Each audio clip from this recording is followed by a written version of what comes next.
नमस्कार मित्रांनो, तुम्हा सर्वांचं माझ्या यूट्यूब चॅनलवर पुन्हा एकदा खूप खूप आणि मनापासून स्वागत आहे। आजच्या व्हिडिओमध्ये आपण बघूया कुटुंब निवृत्ती वेतन, मृत्यू उपदान, रुग्णता सेवा निवृत्ती उपदान अनुज्ञेय करण्याच्या अनुषंगाने कार्यपद्धतीबाबत GR निर्गमित। व्हिडिओला सुरुवात करण्याअगोदर तुम्हाला एक विनंती, चॅनलवर पहिल्यांदाच भेट देत असाल तर चॅनलला सबस्क्राइब करा आणि व्हिडिओला एक लाईक करायला विसरू नका। चला तर मग सुरू करूया आजच्या व्हिडिओला। कुटुंब निवृत्ती वेतन, मृत्यू उपदान, रुग्णता सेवा निवृत्ती उपदान अनुज्ञेय करण्याच्या अनुषंगाने कार्यपद्धतीबाबत कृषी व पदुम विभाग मार्फत दिनांक 12/8/2026 रोजी महत्त्वपूर्ण शासन निर्णय निर्गमित करण्यात आलेला आहे।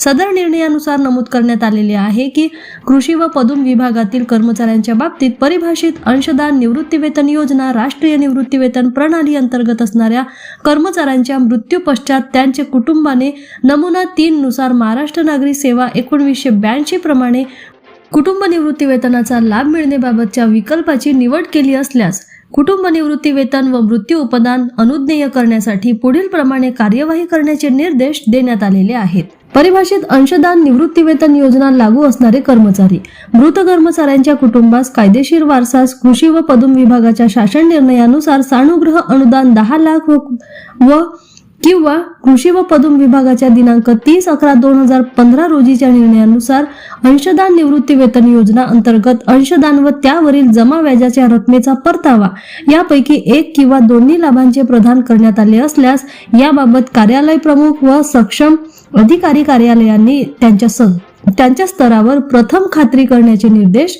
देण्यात आलेले आहेत।